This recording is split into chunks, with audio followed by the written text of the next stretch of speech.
What are you worried about? I'm here, the young woman said, placing a silver thermos between Julian Ashford's trembling hands. He raised his head slowly.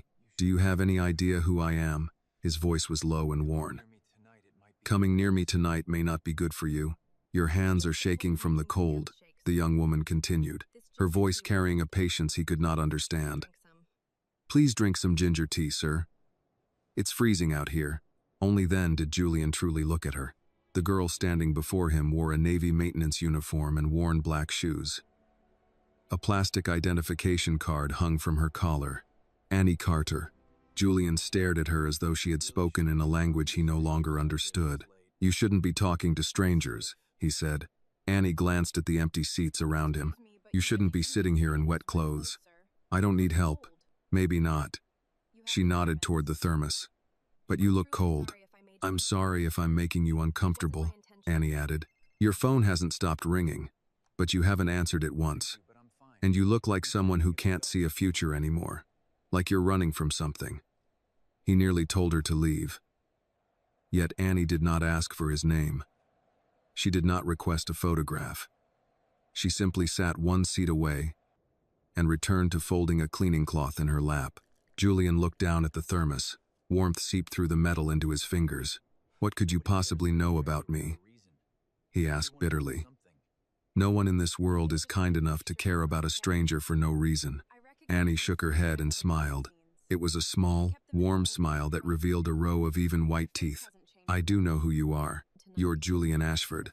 I saw you on the cover of an old issue of Vogue my grandmother keeps in a wooden trunk at home. She looked at his wet coat and shaking hands. But tonight, in this station, you're not the king of fashion. You're just a man shivering in a snowstorm. Julian stared at the thermos. The bitterness inside him rose until it pressed against his throat. Then he laughed, but there was no humor in it. The king? He said. What a joke. The man you call a king was pushed off a cliff today by the person he trusted most. My brother in everything but blood. My closest partner for 20 years. Are you talking about the man they mentioned on the news tonight? Annie sat beside him, leaving a respectful space between them. Marcus Hale. Julian spoke the name with disgust, but beneath it was something more painful. Grief. I brought him into the company when no one knew who he was. I gave him authority over every interview, every campaign, every public statement connected to Ashford Maison. I trusted him with my name. His fingers tightened around the thermos. And he sold me. Annie remained quiet. My entire haute couture collection, Julian continued. 6 years of work. Every sketch, every cut, every private note about fabric and construction. He sold all of it to Gabriel Stone, my biggest competitor. His voice began to break. And that wasn't enough. Marcus forged emails and told the world I had stolen the collection from Elliot Gray, a young designer who died 2 years ago. He used a dead man's name to bury me. Julian looked toward the departure board without seeing it.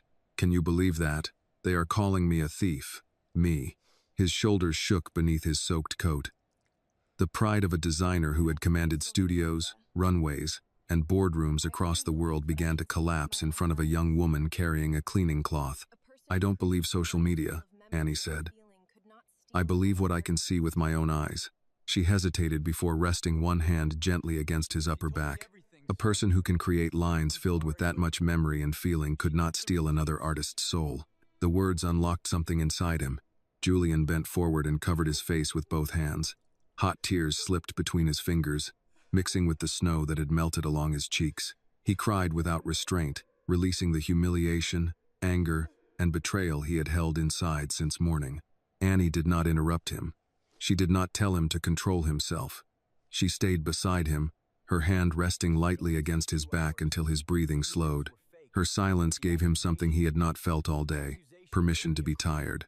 Within a few hours, they turned me into a criminal, Julian said. The emails were fake, but the newspapers published them as fact. Brand ambassadors canceled their contracts. Department stores pulled our displays. The board demanded that I leave my own company. His voice hardened, though the tears continued. There were people outside my house calling me a thief. They said I stole the future of a dead man. I told them I was innocent, but no one wanted to listen. They had already decided I was a monster before I had the chance to defend myself. I know what strangers are saying, Annie replied. I don't know what actually happened. For the first time that day, someone had admitted that there was a difference. Julian unscrewed the thermos lid and drank. The tea was sweet, strong, and still warm. Ginger burned gently at the back of his throat, chasing away a small part of the cold. When I opened my first studio, I made a promise to my mother, he said. She was a seamstress in Brooklyn. She worked late into the night altering dresses for women who never learned her name. He stared into the steam rising from the cup. She taught me that an artist can learn from another person's hands, but must never wear their fingerprints as his own. I promised her I would never build my name on stolen work. His mouth tightened. Now millions of people believe I broke that promise. Annie did not promise that everything would be fine. She did not tell him to stay strong. She shifted slightly closer, leaving one empty seat between them. Then tonight, she said, you don't have to carry that story alone. The last wall inside him gave way. Julian Ashford, who had faced hostile investors, ruthless editors, and rooms filled with people waiting for him to fail, lowered his face into his hands and wept again. Annie remained beside him without speaking. Above them, the departure board continued changing, sending everyone else towards somewhere they belonged. For the first time that night, Julian no longer felt completely abandoned. A station announcement broke the silence above them. Several northbound trains had been suspended because of the storm, and service on the subway lines was running with long delays. Julian barely reacted.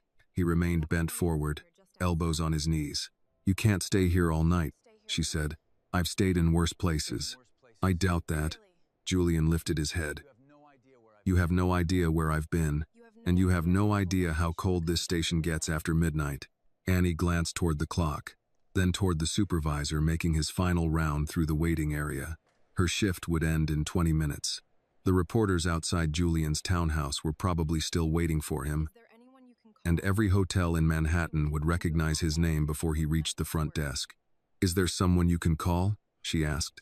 He looked at the phone beside him. The screen showed 37 missed calls. No, you have 37 people trying to reach you. That does not mean any of them care where I sleep. Julian raised his eyes and looked around the station. The last of the evening commuters hurried beneath the high ceiling, dragging luggage toward platforms or checking the departure board for delays.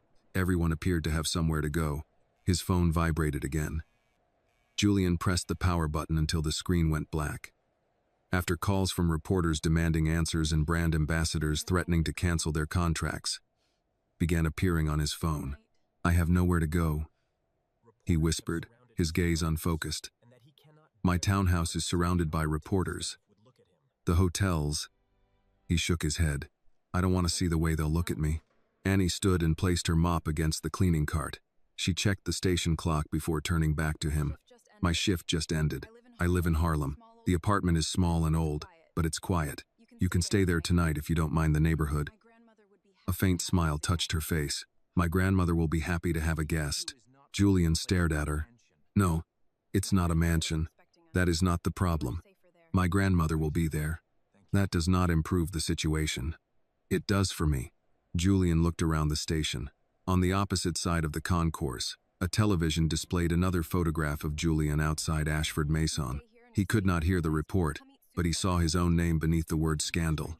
Annie followed his gaze. You can stay here and let someone recognize you, or you can have soup at my grandmother's table. Those are the choices I can offer. You bring strange men home often? No. You're the first disgraced fashion billionaire. Despite himself, Julian let out a small breath that almost became a laugh.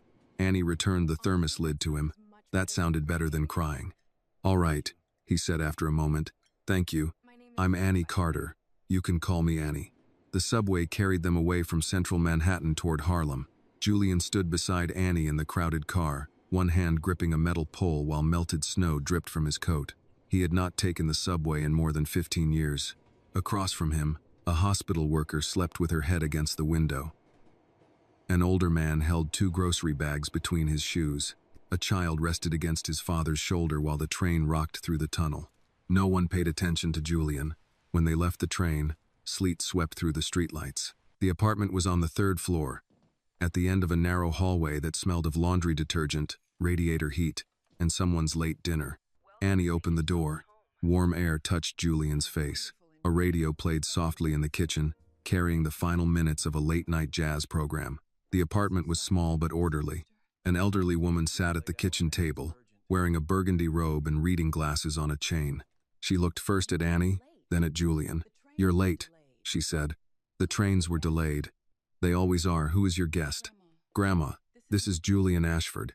The woman removed her glasses. Recognition passed through her face, but she did not gasp or ask for an autograph. "I know who he is," she said. "His coat is dripping on my floor." Julian looked down. "I apologize." "Apologies don't dry hardwood. Annie, get him a towel." Annie tried not to smile. The woman rose carefully, one hand resting against the table. "Ruth Carter, Julian Ashford. I gathered that from the television. They've been saying your name every 10 minutes. Julian stiffened. Ruth noticed.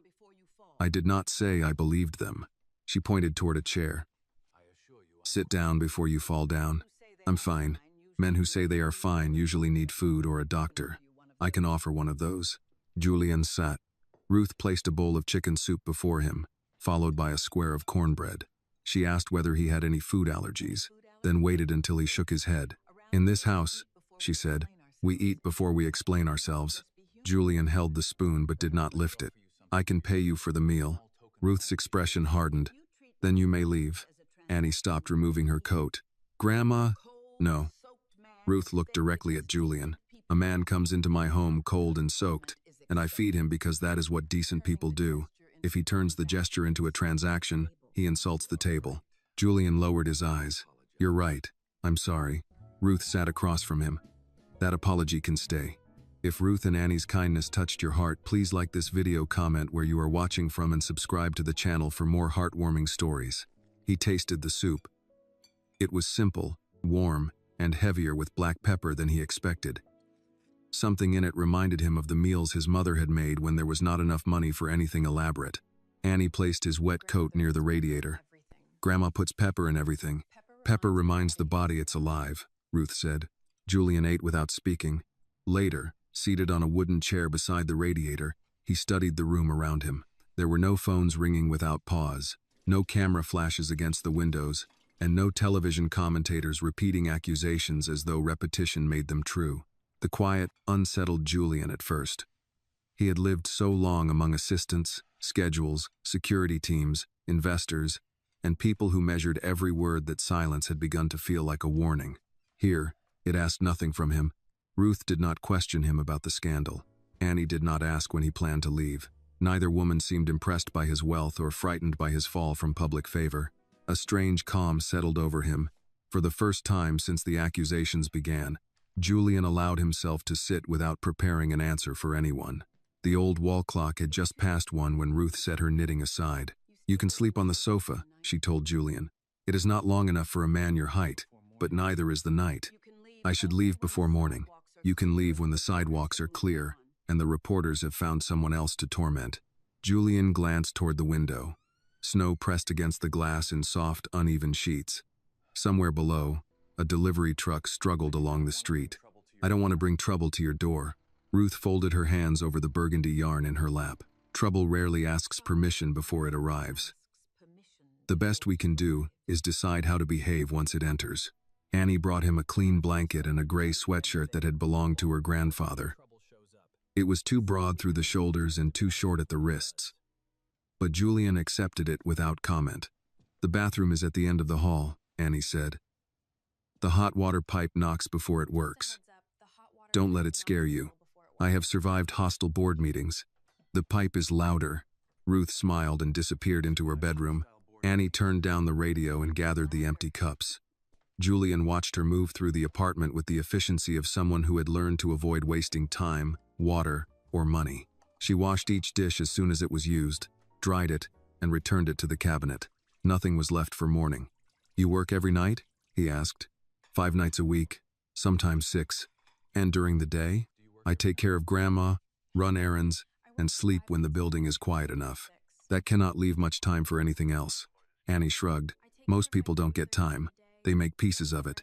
She reached beneath the kitchen table for a stack of grocery circulars. A sheet of paper slipped from between them and landed near Julian's shoe. He bent to pick it up. It was a charcoal drawing of a woman standing on a subway platform. Her coat opened behind her, in long, angled panels that echoed the converging rails. The figure's face was unfinished, but her posture conveyed impatience, fatigue, and a kind of guarded pride. Thin strokes of blue pencil suggested reflected light from an approaching train. Julian studied it longer than he intended. Annie noticed what he was holding and crossed the room quickly. "That's nothing." She reached for the page, but he turned it slightly out of reach. "Who drew this?" "I did." "You studied figure drawing?" "No." "Fashion illustration?" "No." "Perspective?" "Not officially." "That means no." "Yes." He looked at the drawing again. The anatomy was imperfect. The left hand was too narrow, and the coat could not have been constructed exactly as shown. Yet, the shape had movement. More importantly, it had a point of view. "You drew this from memory?" "I saw her waiting for the New Haven train last month. She kept checking the clock, but every time someone came near her, she pretended she wasn't waiting for anyone." Julian looked up. "How could you know that?" "I didn't. I guessed." "Why design the coat this way?" Annie hesitated, then pointed to the drawing. She looked like she wanted to leave before whoever she was waiting for arrived. "So I made the back of the coat pull away from her body, like it was already moving." Julian said nothing.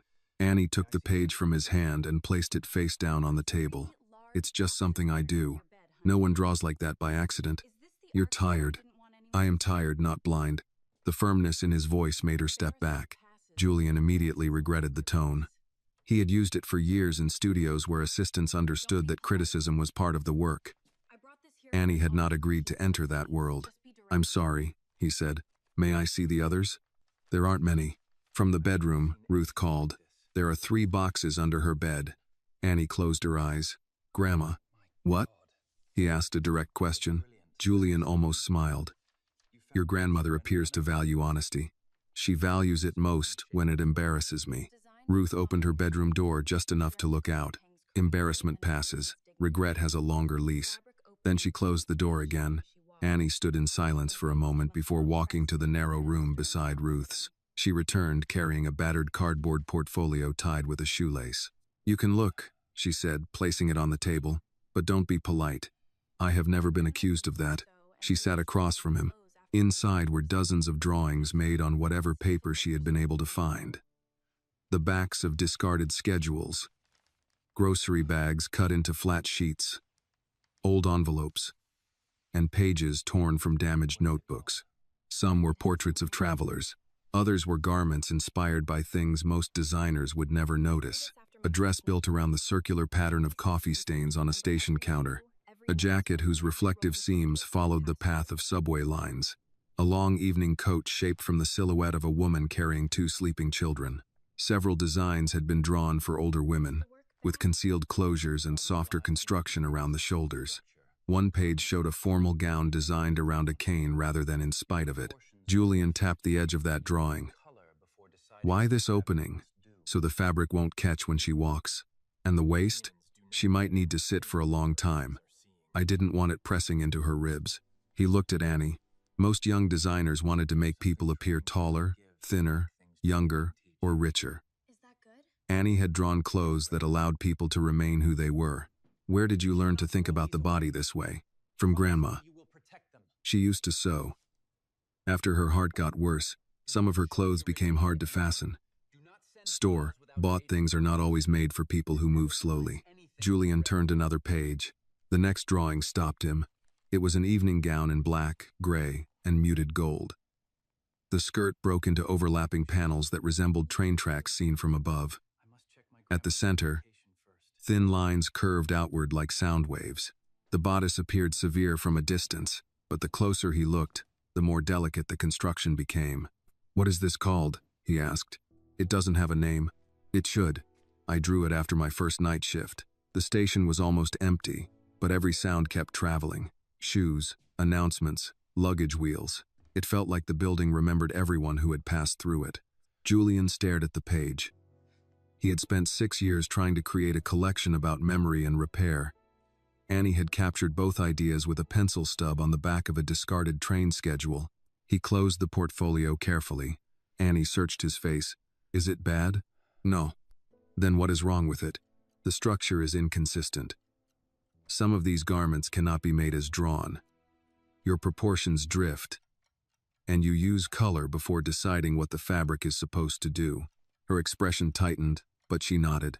Julian continued, your hands do not yet understand what your eyes are seeing. Annie looked down at the portfolio. That sounds like a polite way of saying I'm not good enough. It means you have something training cannot give you, and lack several things training can. She looked back at him. Is that good? It is rare. The radiator knocked twice behind them. Annie seemed to forget to breathe. Julian rested one hand on the cardboard portfolio. Do not throw any of this away. I wasn't planning to. Do not show it to anyone who asks to borrow it. Do not send original files without keeping dated copies. And do not sign anything you have not read. That is a strange list. It is the list I should have taught every young designer who entered my company. For the first time, the bitterness in his voice was not directed at Marcus. It was directed inward. Annie gathered the drawings and retied the shoelace around the portfolio. You should sleep, she said. So should you. I have to check Grandma's medication first. Julian watched her carry the portfolio back toward the bedroom. In his world, talent arrived with assistants, portfolios printed on heavy paper, and parents who knew which names to call. Here it had been living above a grocery store, drawing on discarded schedules after cleaning floors all night. He looked toward the old sewing box beneath the window. Until that moment, he had believed the worst thing Marcus stole was a collection. Now Julian understood there were quieter thefts happening every day, gifts overlooked because they appeared in the wrong neighborhood, in the wrong uniform, or in the hands of someone no one important had bothered to notice. By morning, the storm had weakened to a gray drizzle. Julian woke on Ruth's sofa, with one foot hanging over the armrest, and the borrowed sweatshirt pulled tight across his shoulders. For several seconds, he did not remember where he was. Then he heard dishes in the kitchen, and Annie reminding her grandmother to take the blue pill before breakfast. His phone remained switched off on the table. Ruth was pouring coffee when he entered the kitchen. Annie had already changed into jeans and a faded green sweater. Her maintenance uniform hung near the radiator, still damp at the cuffs. There's oatmeal, Ruth said, or eggs if you can cook them yourself. Oatmeal is fine. Good. Eggs cost too much this week. Julian sat at the small table. The cardboard portfolio was no longer there, but he could still see the sketches in his mind. The coat that seemed to move before its wearer, the evening gown made from the sounds of an empty station, the formal dress designed around a cane. He had spent decades searching for originality in private schools, expensive internships, and studios filled with people trained to explain every decision. Annie had never entered any of those rooms, yet she saw clothing as a form of care. You should study design, he said. Annie stirred cinnamon into her oatmeal. I should do a lot of things. I'm serious. So Annie, Julian leaned forward. I can arrange for you to meet the right people. I can provide a studio, materials, tuition, whatever you need. Annie stopped stirring. Ruth looked from one of them to the other but said nothing. Julian continued. Your grandmother's medical bills can be handled as well. There is no reason for you to work nights while trying to build a portfolio. Annie placed the spoon beside her bowl. You've known me less than 12 hours. That does not change what I saw. No, but it changes what you know. I know talent when it is in front of me, and I know what pity sounds like. The words landed harder than she intended. Julian's expression closed. This is not pity. You found me cleaning a train station. You saw Grandma's medicine in the old building, and now you want to fix everything before breakfast. I am offering you an opportunity. You are offering to take control. Ruth lifted her coffee but did not drink. Julian looked at Annie as he might have looked at a junior designer who had challenged him in a meeting. Do you understand how many young artists would accept this without hesitation? Then help one of them. I am talking about you, and I'm telling you I don't want to become a charity story attached to your comeback. The room went quiet. Julian's jaw tightened. You think I would use you to repair my reputation? I think you are hurt, frightened, and used to solving problems with money. That does not make you cruel. It does mean you might not know the difference between helping someone and deciding what their life should become. He pushed his chair back. I should go. Ruth finally spoke. Sit down. Julian looked at her. You heard me. I don't believe I am welcome. You are welcome. Your offer is not. Annie lowered her eyes, but Ruth continued before either of them could speak. A gift stops being a gift when the person receiving it must hand over her pride in exchange. I asked for nothing in return, Julian said. Not allowed. His face hardened again. Ruth set down her cup. You are used to rooms where people are afraid to disagree with you. This is not one of those rooms. Julian said nothing. Annie does not need a savior, Ruth continued. She needs someone who will tell her when a line is weak, when a color is dishonest, and when she is hiding behind fear. If you want to do that, say so. But do not walk into her life waving checks as though every problem has a price. Julian looked toward Annie. She appeared uncomfortable now, but she did not take back what she had said. What do you want? He asked her. The question was sharper than he intended, but Annie answered calmly. I want to know if I'm good enough to belong in that world. You are not. Her face changed. Not yet, he added. Your instincts are strong. Your construction knowledge is poor. Your proportions are inconsistent. You rely on emotion where discipline is required, and you do not know how to protect your work. Annie held his gaze. Julian continued. But those things can be taught. And the rest? The rest is the reason I am still sitting here. Ruth leaned back in her chair. That sounds more useful. Annie considered him for a long moment. I have work tonight. I can send a car. No. I can adjust to your schedule. I also take care of Grandma. I heard you. And I'm not quitting my job because you think I should.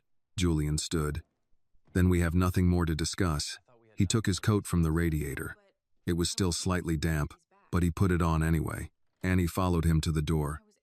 Mr. Ashford, you were clear. I didn't say no forever.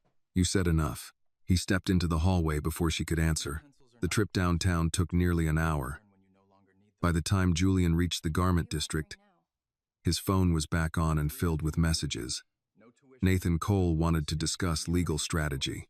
3 board members demanded a public apology. Marcus had called 6 times.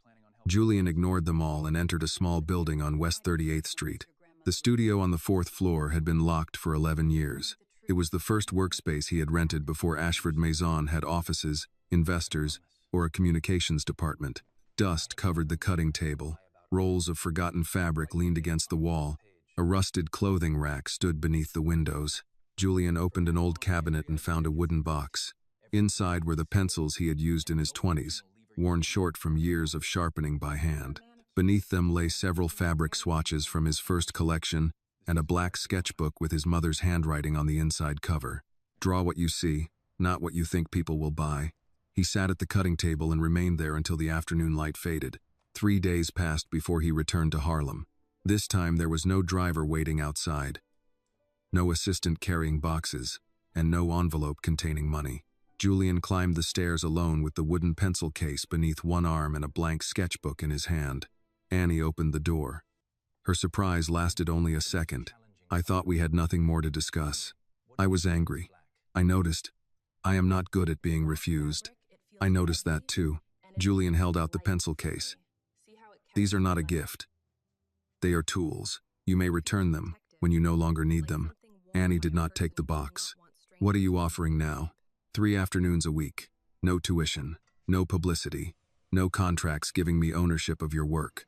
I teach. You decide what to do with what you learn. And Grandma's bills? None of my business unless she asks.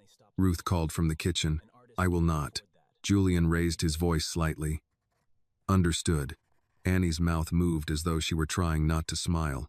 One more condition, she said. You tell me the truth, even when it's bad. I have never known how to lie about art. She accepted the pencil case. Julian handed her the blank sketchbook, then write today's date on the first page. From now on, every idea gets a date. Every draft gets saved. And no original leaves your hands without a copy. Annie opened the cover.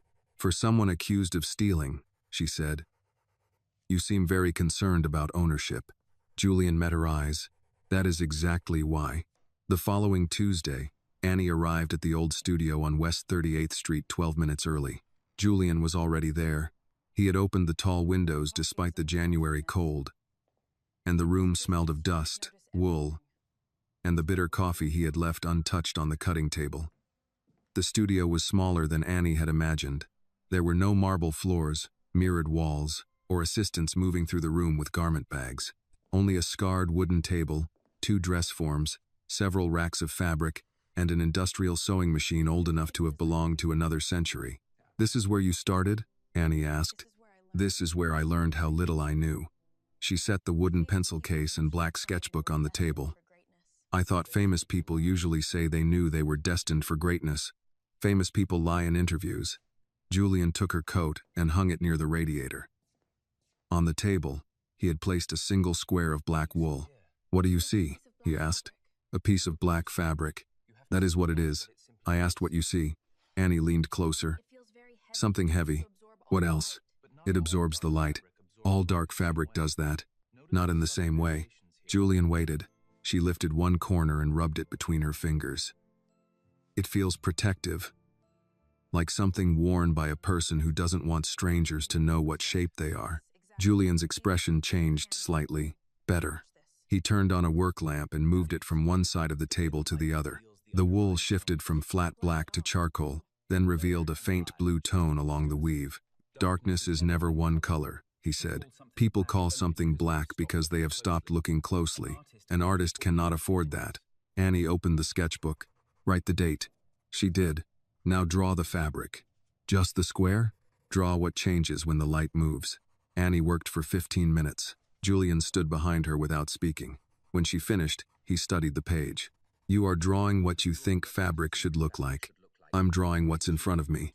"No, you're drawing a symbol of folded cloth. Your eyes saw more than your hand recorded." He took one of his old pencils but did not touch her drawing. On a separate sheet, he made 4 quick lines, showing the change in tension where the wool bent across the table's edge. Annie watched. "You make it look easy." "It is easy after 30 years. That is not encouraging. It is not meant to be." He returned the pencil to the box. Again. By the 4th attempt, Annie's wrist ached. The second drawing had been too stiff. The third had exaggerated the shadows. In the 4th, she stopped trying to impress him and followed the changes in the fabric one line at a time. Julian looked at it for several seconds. "This one is honest." "Is that another way of saying it's good?" "No. It means we can work with it." Annie exhaled and leaned back. "You really don't know how to compliment people. Compliments are useful after the work is done. Before that, they are often a distraction." She closed the sketchbook halfway. "Did you always teach like this?" "I rarely taught." "Why?" "I was too impatient." "And now?" "I am still impatient." "That wasn't the question." Julian looked toward the window. "Now I understand impatience is expensive. It produces assistants who are afraid to ask questions and executives who learn to hide mistakes." Marcus's name remained unspoken, but Annie heard it in the pause. Julian crossed to a cabinet and removed several fabric swatches. He laid silk, cotton, linen, velvet, and synthetic satin across the table. "Close your eyes." She gave him a doubtful look. "If I intended to rob you, I would not have waited until you brought back my pencils." Annie closed her eyes. He placed a piece of fabric in her hands. "Tell me what it is." "Silk." "What kind?" "I don't know." "Then do not pretend you do. Describe it." She moved the fabric across her fingertips. "It's cool at first. It slips away when I try to hold it flat. It would show every mistake in the cut." Julian replaced it with another. "This one is warmer, softer. It doesn't move as quickly." "Cashmere." "Expensive?" "Very." She opened one eye. "I can tell by the way you said it." "Close your eyes." By the end of the exercise, Annie could not name every material, but she had described how each one resisted, folded, reflected light, and reacted to the warmth of her hands. Julian collected the swatches. "You see clothing as an image. That is not enough. Fabric has weight, memory, and limits. If you ignore those things, your design becomes a drawing that can never live on a body." "What if the fabric limits the idea?" "Then the idea was incomplete." Annie wrote the sentence in the margin of her sketchbook. Julian noticed. "You do not need to record everything I say. I'm deciding later which parts are useful." He almost smiled.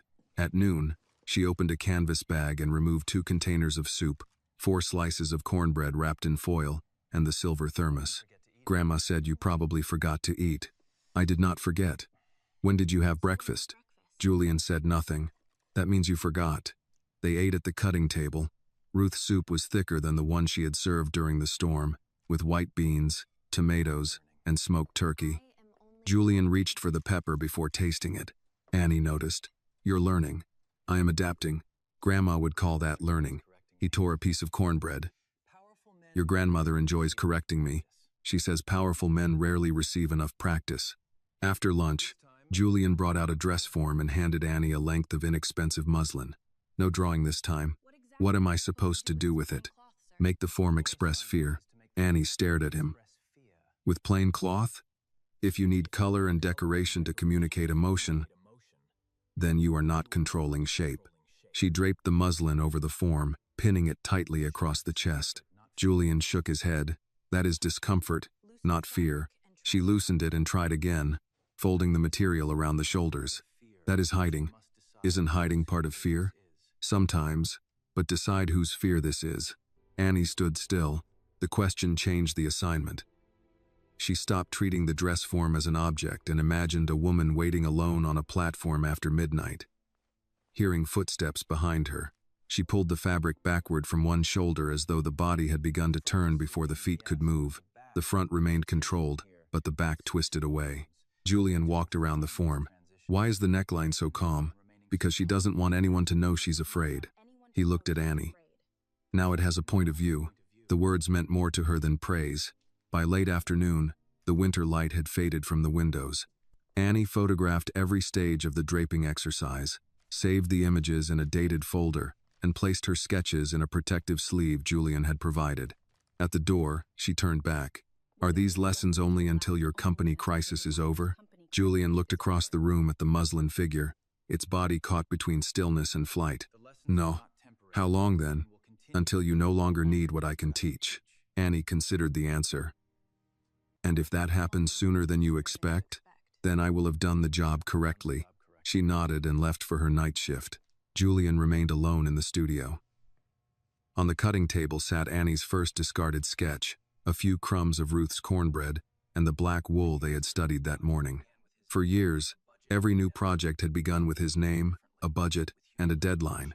This one had begun with two people writing the same date on separate pages and agreeing that neither of them would own what belonged to the other. Over the next 4 weeks, Annie learned that Julian could turn almost anything into a lesson. He asked her to study the blue-gray shadow beneath an elevated train, the orange light inside a 24-hour diner, and the faded green coat worn by a woman who sold newspapers near Grand Central. He made her sketch hands holding grocery bags, backs bent over strollers, and the way tired people loosened their clothes when they believed no one was watching. Fashion begins before the fabric, he told her. It begins with the reason someone needs to wear it. Annie still worked 5 night shifts each week. She left Grand Central shortly after sunrise, slept for a few hours, helped Ruth with errands and medical appointments, then traveled downtown to the studio 3 afternoons a week. Julian never commented on the dark circles beneath her eyes, but he began keeping coffee, fruit, and plain bagels in the small refrigerator. He claimed the food was for himself, though he rarely touched it until Annie arrived. One Thursday, she found him standing beside the cutting table with 2 paper cups. You put sugar in this, she said after tasting hers. You used 4 packets last time. I used 3. You took 1 from my coffee. That does not make 4. It does, mathematically. Annie shook her head and opened her sketchbook. You remember how much sugar I use, but you forgot the meeting your lawyer called about. Nathan will call again. He already called 6 times. Julian's phone was vibrating near the window. He turned it face down. The investigation into the stolen collection had made little public progress. Ashford Maison remained under temporary management, while Marcus appeared on television promising transparency and compassion for Elliot Gray's family. Each interview made Julian quieter. Annie had learned not to ask questions when his silence was still closed. Instead, she placed a sheet of paper before him. I need help with this sleeve. Julian examined the drawing. It is not a sleeve. It is attached to the shoulder. So is an arm. That does not make it a sleeve. She waited. The shape is decorative, he continued. It says nothing about the person wearing it. She's a night nurse. Then why would she wear fabric that catches on every door handle? Annie looked again. Because I liked the shape. That is not enough. She erased the wide cuff and replaced it with a narrower opening that could be rolled back. Then she added a hidden pocket along the inside seam. For what? Julian asked. A phone, maybe gloves, hospital identification cards. She made the pocket deeper. Julian nodded once. Now you are designing for a life instead of a photograph. During another lesson, he brought her a box of fabric remnants without labels. Annie had to arrange them by the emotions they suggested rather than by color or price. She placed rough brown wool beside pale silk. Julian frowned. Explain. The wool feels like someone who has worked outside all day. The silk feels like the clean shirt they put on before visiting someone in the hospital. That is sentimental. It can still be true. Sentiment without structure becomes decoration. Structure without feeling becomes a uniform. Julian looked at her for a long moment, then moved the fabrics closer together. Show me how they belong in the same garment. Annie began pinning the wool into a simple coat, while allowing the silk to appear only inside the collar and cuffs. For the person wearing it? He asked. So they know something soft is there even if no one else sees it. Julian did not criticize the choice. Their lessons gradually moved beyond the studio. One afternoon, Annie took him through Grand Central before her shift and pointed out people she had watched for months. A conductor adjusted his tie in the reflection of a darkened ticket window before leaving work. An elderly woman had sewn a bright red star over a tear in her grandson's jacket. A hotel porter wore reflective tape around one sleeve because the other strip had peeled away. Two office workers changed from dress shoes into sneakers before walking to the subway. None of them are trying to be fashionable, Julian said. They're trying to get through the day. That is often the more honest design problem. They stopped near a bench beneath the main clock. It was not the same bench where Annie had found him, but Julian still glanced toward the place. My mother used to change shoes on the subway, he said. She wore cheap flats to work and carried her good pair in a paper bag. Annie had heard only fragments about his mother. She knew the woman had been a seamstress and had died before Ashford Maison became an international company. What were the good shoes for? Annie asked. Customers. She believed wealthy women trusted a seamstress more if her shoes were polished. Did it work? No, they still forgot her name. Julian watched the crowd move beneath the painted ceiling. She worked on gowns she could never afford. Sometimes the women complained about the price while wearing jewelry worth more than our apartment. Did that make her angry? It made me angry. She said anger was useful only if you gave it a job. Annie smiled. Grandma says something similar. Older women enjoy turning difficult truths into short sentences. They have less time to waste. That evening, Julian returned to the studio after Annie began her shift. He told himself he only wanted to organize the fabric samples, but he remained at the cutting table long after midnight. For months, he had been unable to draw without seeing the stolen collection. Every line reminded him of Marcus, the forged emails, and the public accusations. This time, he thought about his mother's shoes in the paper bag.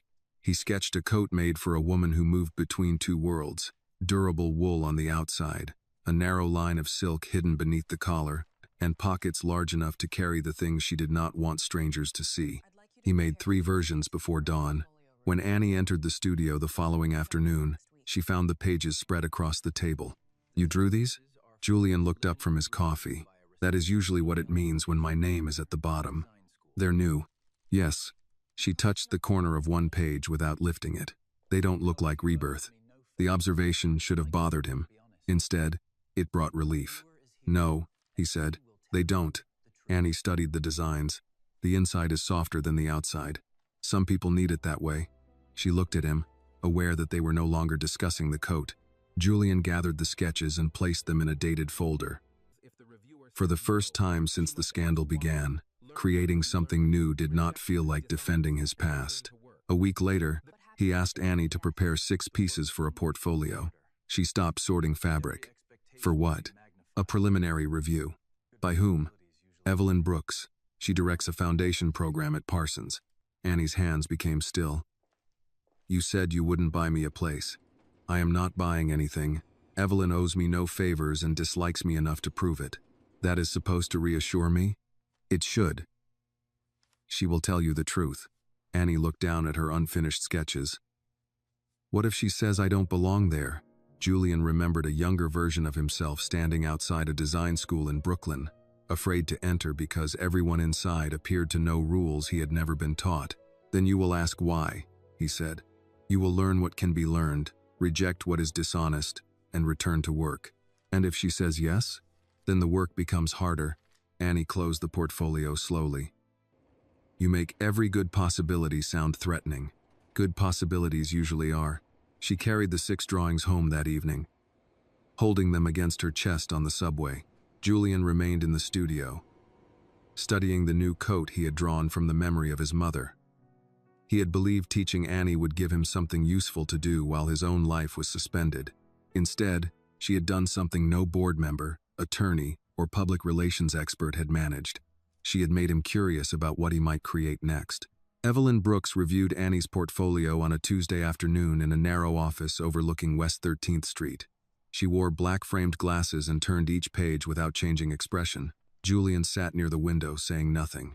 Annie had expected him to explain the unfinished seams, the cheap paper, or why several designs had been drawn on the backs of train schedules. He did not. When Evelyn reached the final sketch, she closed the portfolio. "You have strong instincts," she said. Annie waited. "Your technical training is limited, your perspective slips, and some of these garments cannot be constructed as drawn." "I know. Do you?" "Mr. Ashford reminds me often." Evelyn glanced at Julian. "That sounds like him." Julian crossed one leg over the other. "You asked me not to interfere. I was checking whether you were capable." Annie looked between them. "Am I being rejected?" "No," Evelyn said. "I'm offering you a place in the weekend preparatory program. 8 weeks. No guarantee of admission, no special grading, and no private corrections from Mr. Ashford. I don't correct her work before reviews. You correct the air around other people until they agree with you." Julian seemed ready to argue, but Annie spoke first. "I accept." Evelyn handed her a printed schedule. "Classes begin Saturday at 9. Bring charcoal, tracing paper, a measuring tape, and something you are not afraid to ruin." The first Saturday, Annie arrived 20 minutes early with Ruth's canvas sewing bag over one shoulder. Inside were Julian's pencils, a second-hand measuring tape, 2 notebooks, and a sandwich wrapped in wax paper. Students gathered outside the classroom in small groups. Most wore clothes designed to look casual but expensive. One young man described a summer program in Florence. 2 girls compared portfolio consultants. Another student complained that her mother had sent the wrong car. Annie stood near the door and read the supply list again. A blonde girl in a cream sweater noticed the canvas bag. "Is that vintage?" she asked. "It belonged to my grandmother." The girl touched the worn handle. "I love that. Everything authentic looks better when it's distressed." It wasn't distressed on purpose. The girl smiled as though Annie had made a joke. "I'm Madison Vale. Annie Carter." Recognition flickered across Madison's face. "You're Julian Ashford's girl." "I'm not his girl." "His project, then." Before Annie could answer, Evelyn opened the classroom door. The morning assignment required students to build a paper garment around a dress form without using tape. Annie began folding and locking the paper into narrow sections that spread from the shoulder like overlapping train platforms. Madison worked at the next table. Her supplies came from a hard leather case stamped with her initials. "So what does Ashford make you call him?" she asked. "Julian." Madison raised an eyebrow. "That's intimate." "He's my teacher." "Right." Annie kept folding. At lunch, she ate her sandwich in the hallway. A boy named Tyler sat across from her and glanced at her shoes. "Do you really clean Grand Central?" he asked. "Yes. I thought the articles exaggerated that." "What articles?" He looked embarrassed. "Just posts.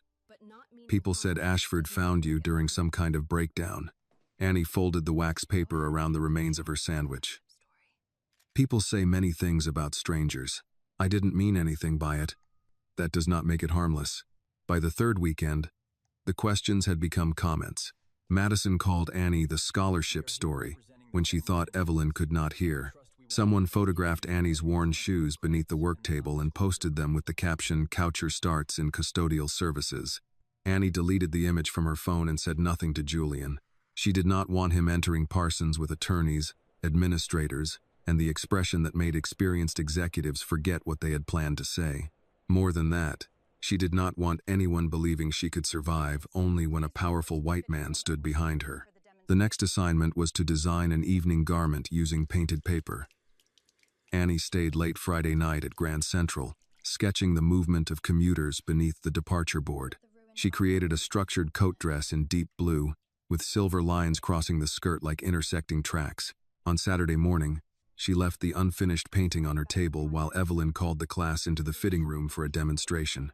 When Annie returned, a jar of red paint lay on its side. Color had spread across the center of her work. Madison stood near the sink washing a brush. "That's unfortunate," she said. Annie stared at the ruined paper. Tyler looked down. No one spoke. "Did you do this?" Annie asked. Madison dried her hands. "Are you accusing me?" "I'm asking. Maybe you should be more careful with your things." The red paint had soaked through the paper. 3 nights of work were gone. Annie began gathering her supplies. Evelyn entered and stopped. "What happened?" "No one knows," Madison said. Evelyn looked at Annie. "Do you want to file a report?" Annie could feel every student watching her. "No." "Annie." I said no. She rolled the ruined work inward so no one could see her hands shaking. That afternoon, Julian arrived early to collect several archived books he had lent Evelyn. He found Annie alone at a work table, trying to redraw the damaged design from memory. He saw the red stains on the discarded paper beside her. "What happened?" "En accident." Julian picked up the ruined sheet. Paint does not pour itself across the center of a finished composition. It's handled. It does not appear handled. Annie continued drawing. "I don't need you to fix this." "I did not say you did. You're already deciding who to call." He looked toward the other students gathering near the door. Madison lowered her eyes. "Who did it?" Annie put down her pencil. "That's not the question. It is the first question. No, the question is whether my work is good enough when my name, my job, and my connection to you are removed." Julian's jaw tightened. "Someone destroyed your property. And if you have them removed, they'll say I stayed because Julian Ashford frightened the school. What would you prefer?" "A fair review." Evelyn, who had been listening from the doorway, stepped inside. "Then we will have one." The following week, every student received the same assignment. Create a design representing the sound of New York after midnight. Names, photographs, and personal statements would be removed before the faculty panel saw the work. "No biographies," Evelyn told the class. "No family connections. No schools. No explanations. The work enters the room alone." Madison raised her hand. "How do we know outside help won't influence the results?" Evelyn looked directly at Julian, who stood near the back wall. "Mr. Ashford will not see Annie's work until after the review." Julian nodded. On the subway home, Annie held the blank assignment sheet across her knees. "You agreed too quickly," she said. "To what?" "Not seeing my work. If it fails, it should fail honestly. And if it succeeds, then no one can say I carried it into the room." Annie looked out at the dark tunnel beyond the window. For the first time since joining the program, she was about to be judged in a room where her uniform, her neighborhood, and the color of her skin would not arrive before her work. That should have made her feel safe. Instead, it left her with nowhere to hide. Annie spent the next 6 nights listening to the city after midnight. She stood near the lower concourse at Grand Central and recorded sounds in a small notebook. The click of a conductor's punch, the scrape of suitcase wheels, the pause before a departure announcement, the low groan of a train entering the tunnel. She watched workers in reflective vests cross the platform after the last rush of commuters had passed, their bodies briefly illuminated by the lights of arriving trains. The assignment asked for a design inspired by sound. Annie did not want to draw music. She wanted to draw the way a city continued breathing after most people had gone home. Julian kept his promise and did not look at her work. At the studio, he taught her how to draft a sleeve while her portfolio remained closed on the opposite side of the room. Twice, she caught him glancing toward it. "You said you wouldn't look," she reminded him. "I am not looking. You're considering looking. Considering something is not the same as doing it. It usually comes first." Julian returned to the patterned paper. "Your sleeve cap is too high." Annie turned the portfolio face down. She built the final design in deep blue and charcoal. Narrow silver lines crossed the skirt at different angles, echoing subway tracks viewed from above. Along the shoulders, she placed bands of reflective material used on work uniforms. They remained dull in ordinary light but flashed when viewed from certain directions. The garment was not meant for a woman posing under perfect lighting. It was meant for someone moving through a city that noticed her only in fragments.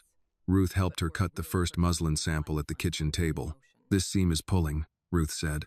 Julian would say the same thing. "Then the man occasionally has good sense." Annie adjusted the paper pattern. "Do you think it looks too much like a uniform?" Ruth held the sketch farther from her face. "A uniform tells the world what work you do. This tells the world the person doing that work still has a life inside her." On the morning of the review, Annie carried the garment to Parsons in a plain black bag marked only with the number Evelyn had assigned her. No student names appeared in the room. Every sketchbook, process board, and garment carried a number instead. Faculty members from several departments moved from one display to the next while the students waited on another floor. Julian was not permitted inside the building until the scoring ended. He waited at a diner across the street with a cup of coffee he did not drink. Nathan called while Julian watched the Parsons entrance through the window. "We traced another account connected to the stolen files," Nathan said. "The money passed through a consulting company in Delaware. Connected to Stone?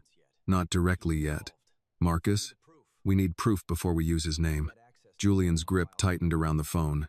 He had access. So did 5 other people. Suspicion is not evidence. Julian looked across the street. Annie had entered the building 2 hours earlier and had not come out. "Call me when suspicion becomes useful." He ended the call. Inside Parsons, Annie sat between Tyler and another student, while Evelyn entered the waiting room carrying a clipboard. "The faculty has finished the first review," Evelyn said. 3 designs will move to the final discussion." Madison crossed her legs. "Do we get to know the numbers?" "Yes." Evelyn read them.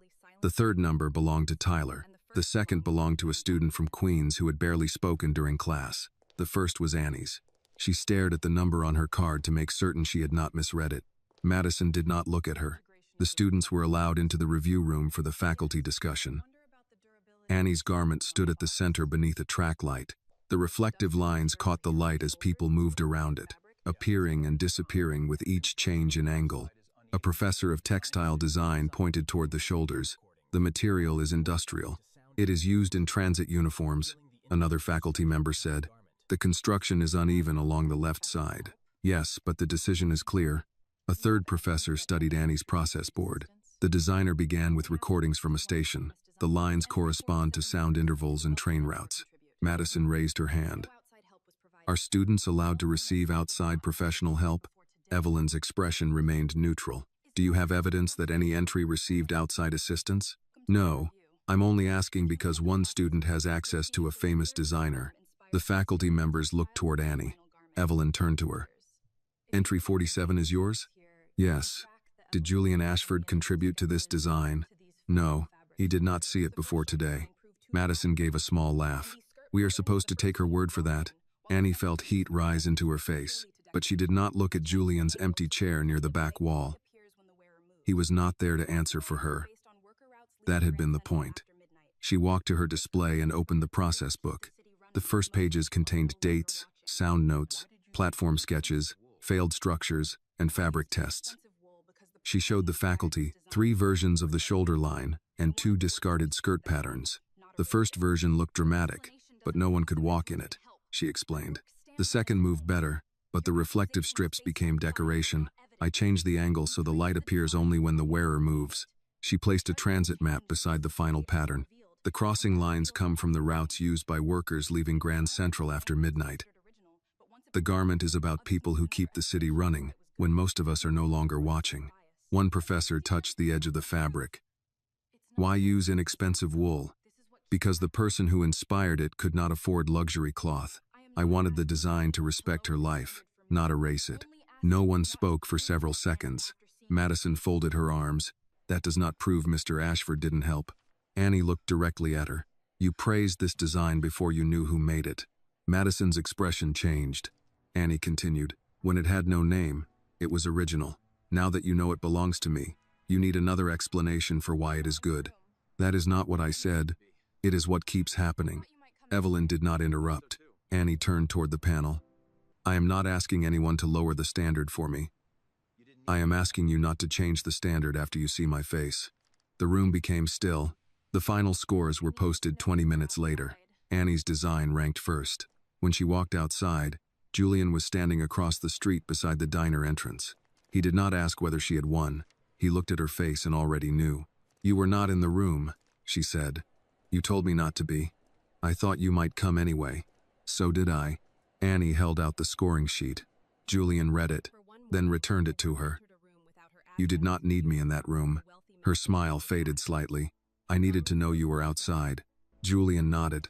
They began walking toward the subway as light snow started to fall between the buildings. Behind them, students continued leaving Parsons, carrying portfolios that looked much like Annie's from a distance.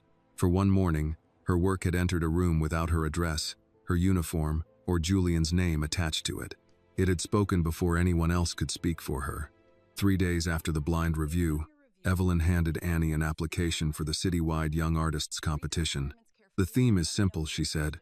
Create a portrait of someone who changed the way you see the world. Annie looked at the form. A portrait? It can be literal or symbolic.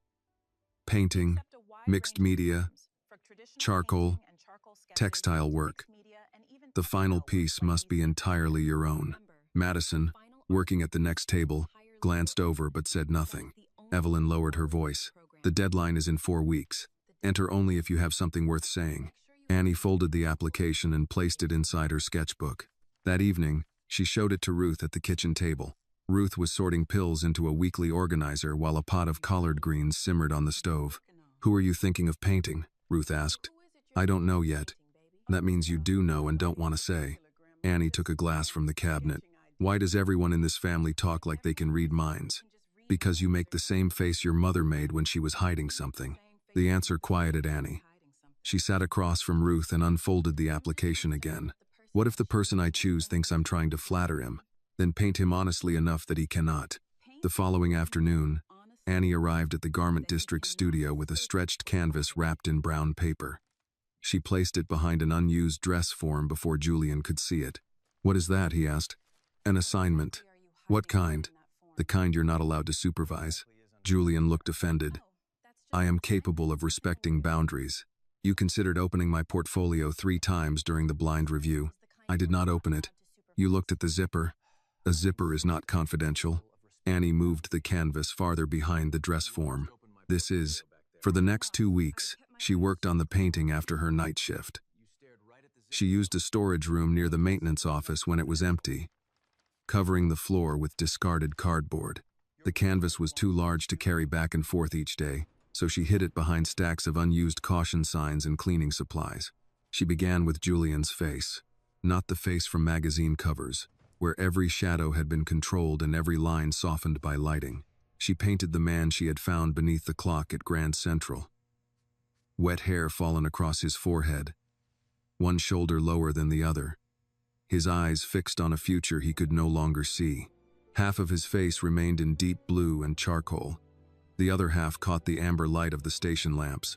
Behind him, Annie painted train tracks that rose from the floor and changed into long strips of fabric. Some were torn. Others were held together by visible red stitches. Near the lower edge of the canvas, she added the silver thermos between 2 hands. She painted her own hands smaller and darker against Julian's pale fingers, but she did not include her face. The light came from the space between them.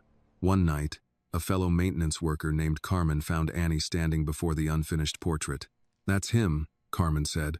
Annie wiped paint from her thumb. It's supposed to be. No, I mean that's really him. He looks terrible. He was having a terrible night. Carmen stepped closer. You made him look sad but not weak. Annie studied the painting. He thought they were the same thing. When the portrait was nearly finished, she brought it to Ruth. Ruth sat in her armchair with a blanket over her knees and examined it without speaking. Annie had learned not to rush her. Finally, Ruth pointed toward the thermos. You made that too clean. It was clean. It had a dent near the bottom. You dropped it outside the clinic last spring. Annie smiled. No one will notice. You will. Annie repainted the dent. What are you calling it? Ruth asked. The man who lit the darkness. Ruth looked from the painting to her granddaughter. Did he? He taught me how to see what I was already looking at. That is not the same as giving you light. No. Ruth touched Annie's wrist. Make sure the title does not turn him into your whole story. Annie returned to the painting and added more light between the 2 hands, widening it until it touched both figures without belonging to either one. The competition exhibition opened on a Friday evening at a public gallery in Chelsea. Annie wore a navy dress Ruth had altered from one found at a thrift store. Julian arrived late and entered through a side door to avoid the reporters still following him. His lawyers had advised him not to attend. Nathan had been direct. Every photograph of you beside Annie will be interpreted. Some outlets will call it mentorship. Others will call it image repair. She asked me to come, then understand the risk. Julian had come anyway. He moved through the gallery without speaking to anyone until he reached Annie's portrait. For several seconds, he did not recognize himself. The The man on the canvas did not resemble the person Ashford Mason had spent years presenting to the world. He looked tired, frightened, and stripped of every defense. Yet the painting did not humiliate him. It allowed him to remain human. Annie stood a few feet away, watching his reaction. "You painted me crying. You were crying. I had hoped memory might improve me. That would be dishonest." Julian looked at the title card. "The Man Who Lit the Darkness," he read. "You don't like it. It is inaccurate." Annie folded her hands. "Which part? You were the one who approached me. You gave me the tea. You stayed. You taught me that black fabric can hold blue, gray, and violet if someone looks closely enough. That hardly makes me a source of light." Annie stepped beside him. "Maybe light doesn't belong to one person. Maybe it only matters that someone passes it on." Julian looked again at the two painted hands and the glow between them. His eyes filled, but he did not turn away. A photographer near the gallery entrance noticed them. Before either could react, the camera flashed.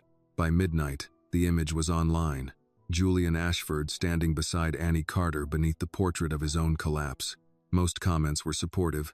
Some called the painting powerful. Others praised Julian for mentoring a young black artist without publicizing it. Marcus Hale saw something else. He sat alone in his office at Ashford Mason, the city spread beneath the windows, and enlarged the photograph on his screen.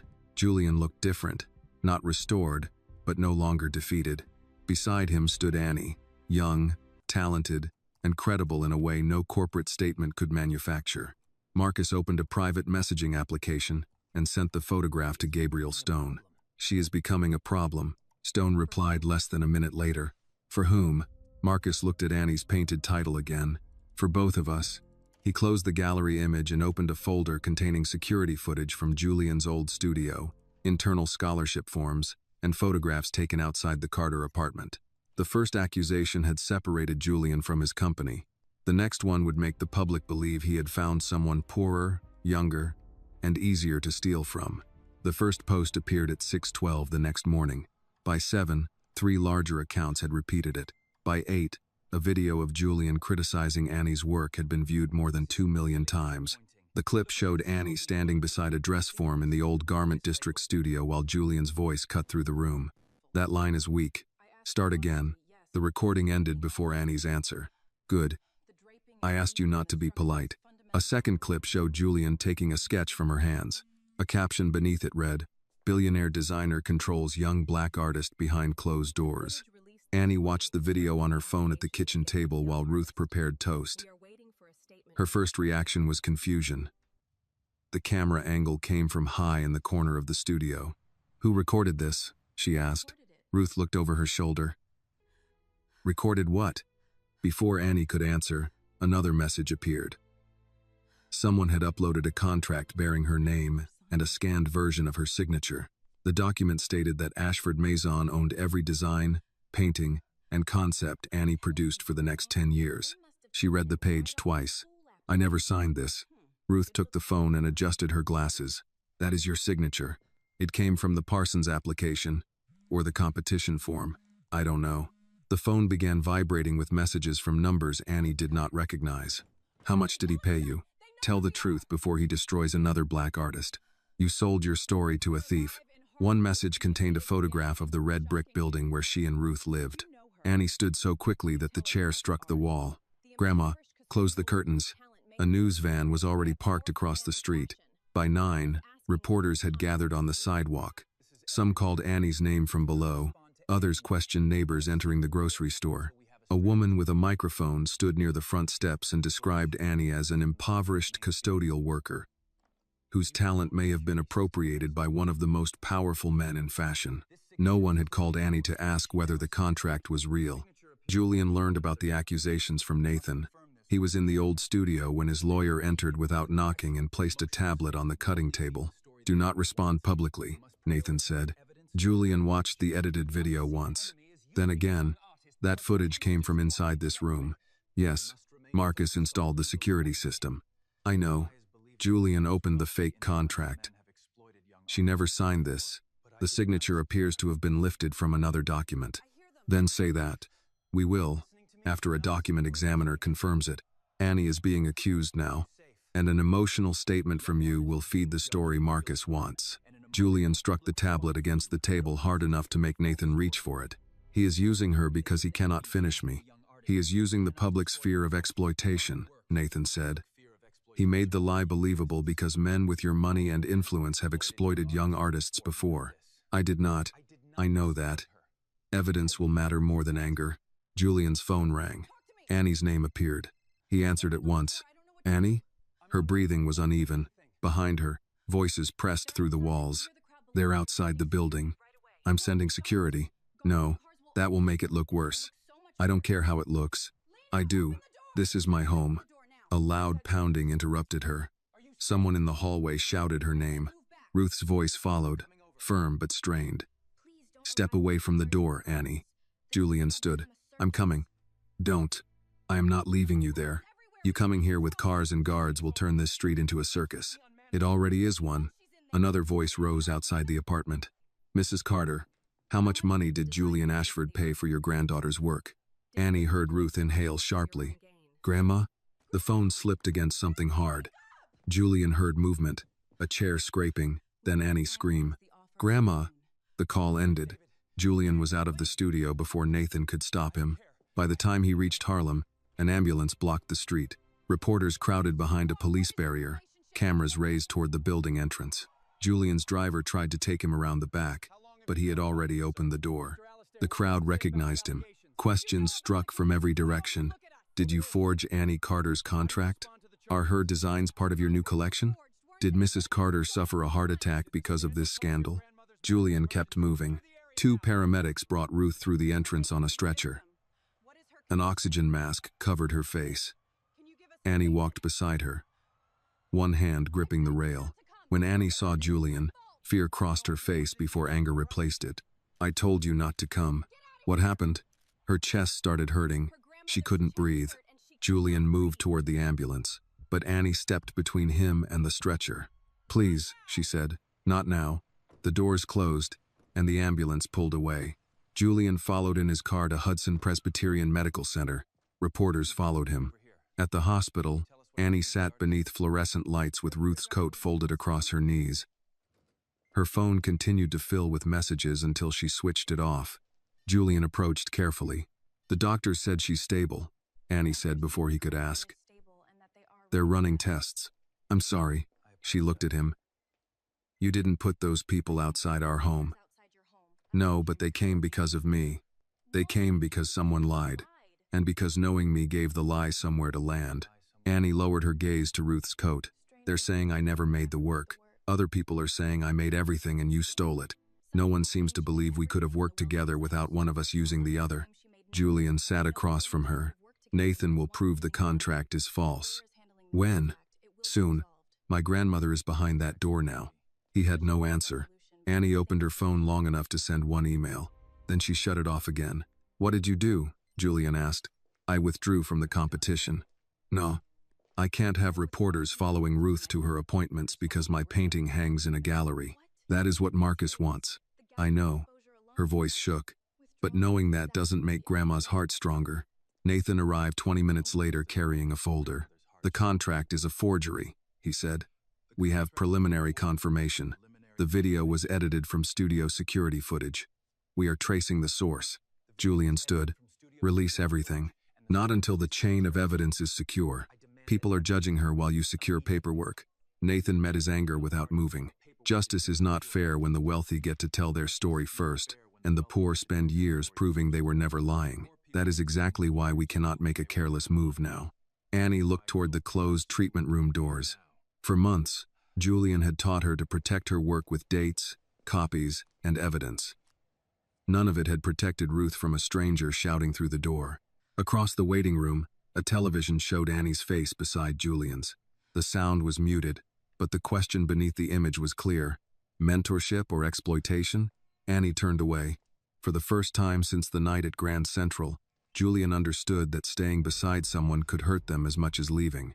And by morning, he had begun to believe disappearing might be the only gift he had left to offer. Julian left Hudson Presbyterian shortly before dawn. Ruth remained under observation. Annie had fallen asleep in a chair beside her room, and Nathan was still speaking with the hospital's legal office about the reporters outside. No one saw Julian step into the elevator. By the time he reached the old studio, he had made 3 decisions. He would resign from Ashford Maison. He would transfer his voting shares to an independent trust until the investigation ended.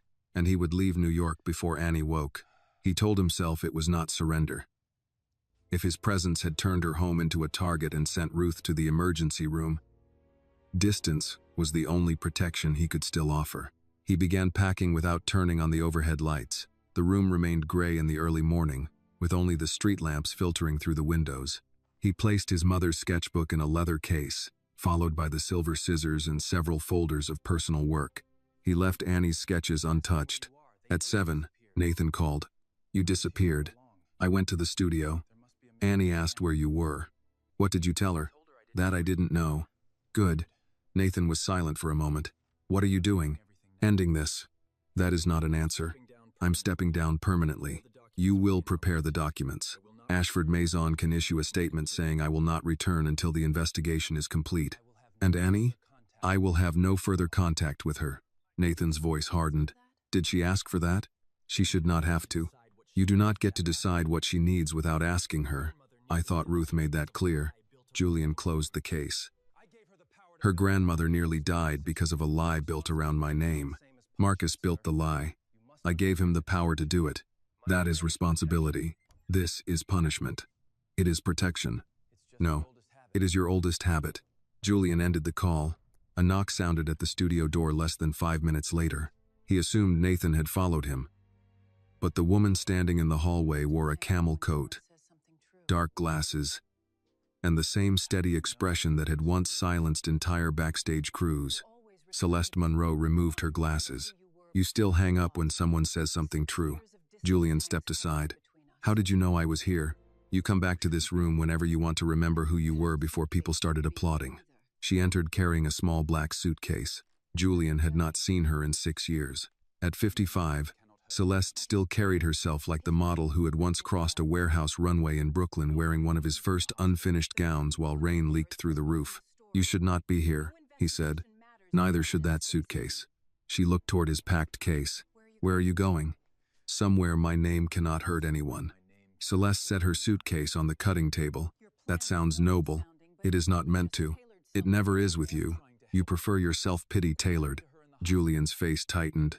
"A woman is in the hospital, and the man who put her there is still controlling the story.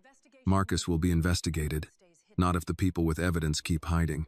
Celeste opened the suitcase. Inside were labeled folders, flash drives, printed emails, bank records, and 2 digital recorders sealed in plastic bags. Julian stared at them. "What is this?" Almost 9 years of Marcus believing no one was paying attention. She removed the first folder and placed it before him. It contained emails between Marcus and an outside consultant discussing payments from a Delaware company. Another folder held server access logs showing Marcus's credentials opening the Rebirth archive after midnight. Julian turned the pages faster. "Why did you have these?" "Because Marcus tried to make me lie about you years ago. He wanted me to say you had mistreated me during our first campaign.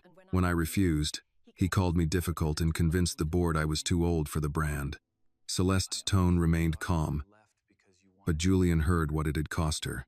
"I thought you left because you wanted to retire. That is what Marcus told you." Julian stopped turning pages. Celeste placed a flash drive beside his hand. "That contains the full studio footage of you and Annie, not the edited clips, the complete files." "How did you get them?" "A former security technician owed me a favor. Marcus ordered him to copy everything from the old studio before deleting the remote backups." She added a bank transfer record. "This payment went from Gabriel Stone's intermediary to a consulting company controlled by Marcus's brother-in-law. 3 days later, Marcus accessed the Rebirth files." Julian looked at her. "Nathan needs to see this. He already has copies. He is verifying the chain of custody now." "You went to Nathan before coming here?" "I wanted one person in this city to behave rationally." Celeste opened another folder. Inside were the original emails from Elliot Gray's internship, alongside the altered versions released to the press. The messages were edited, sentences were moved, dates were changed, and Julian Elliot never claimed Rebirth was his. Julian sat down. For weeks, he had known the accusations were false. Seeing the mechanics of the deception was different. Marcus had not simply stolen a collection. He had rebuilt Julian's past into a weapon and used Elliot's death as its handle. Celeste watched him absorb it.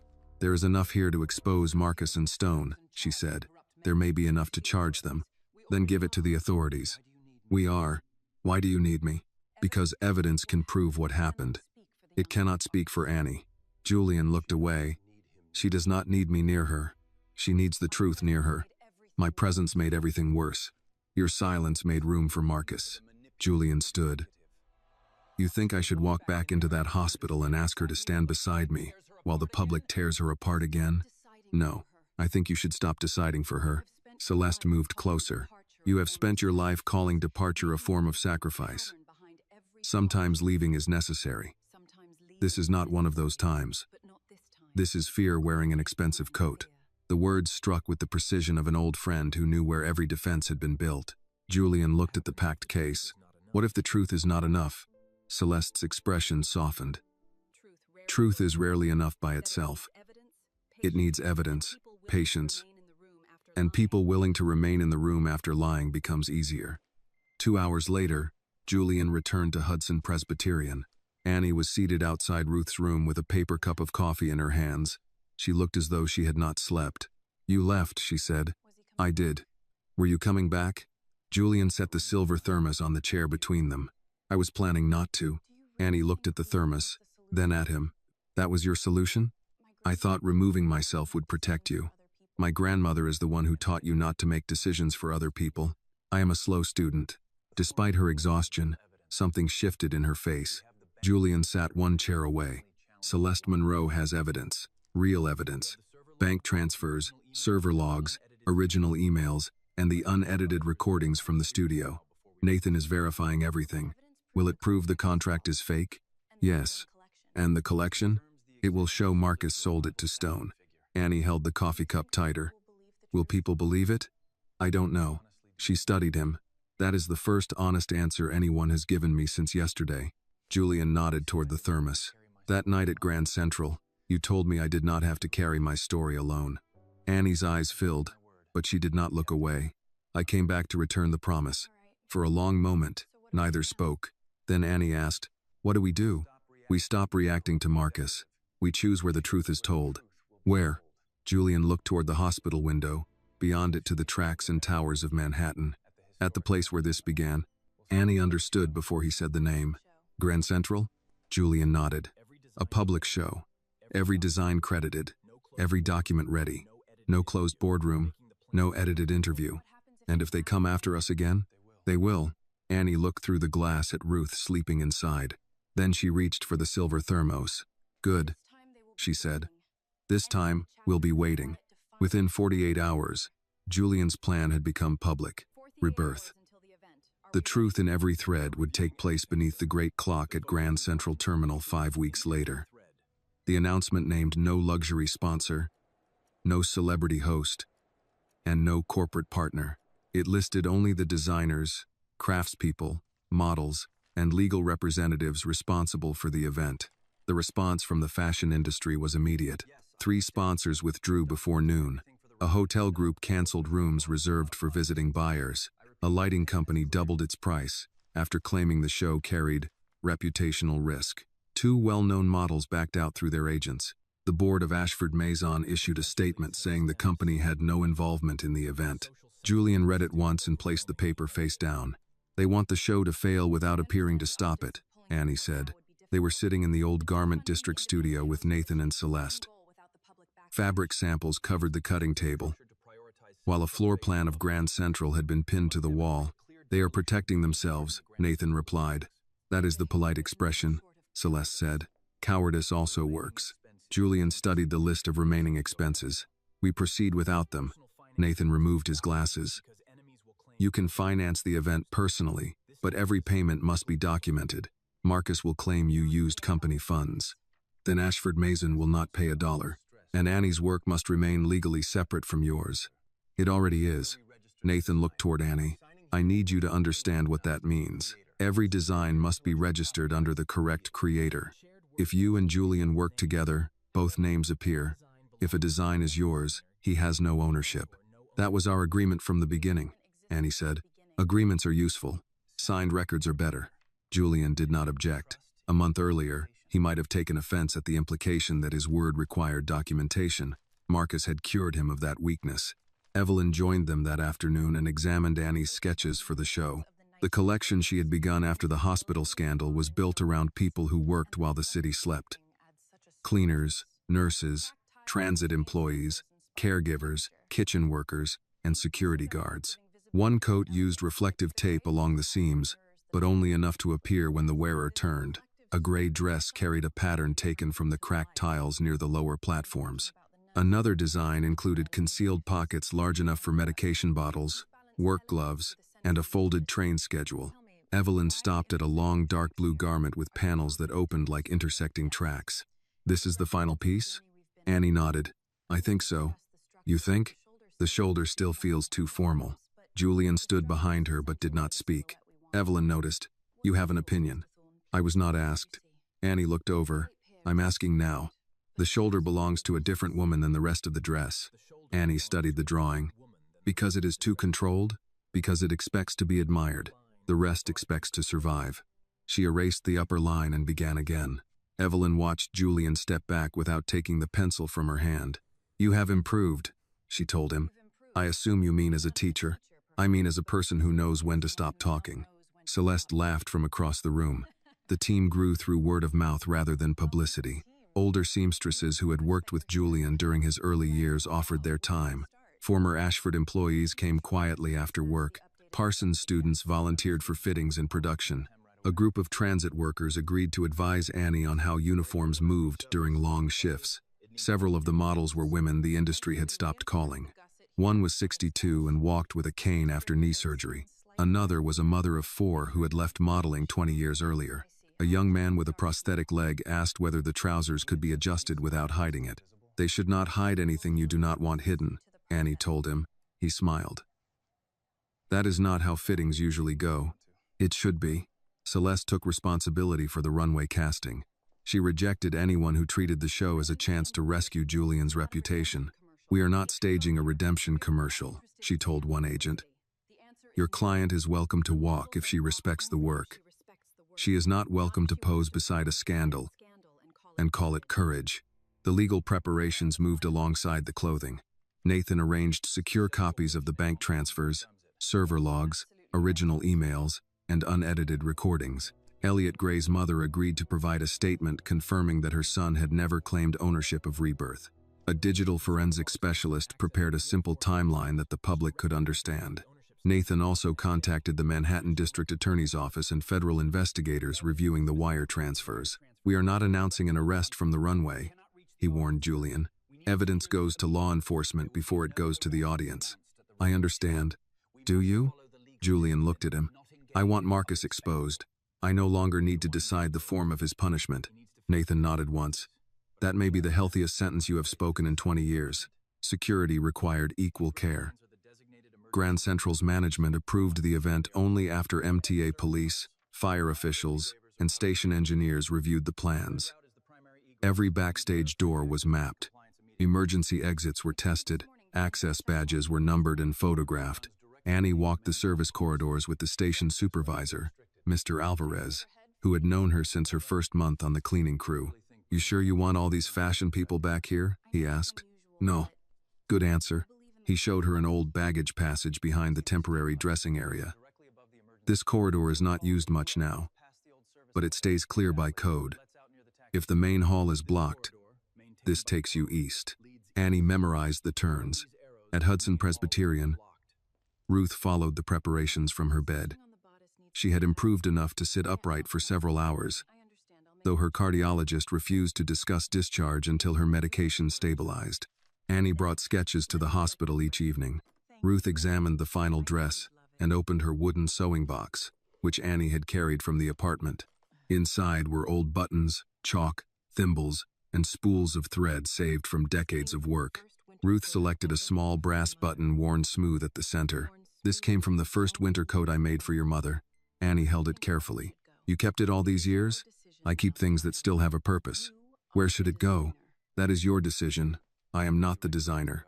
Julian stood near the window, holding 2 cups of hospital coffee. Ruth looked at him. You agree? It is her work. Good. You are learning faster now.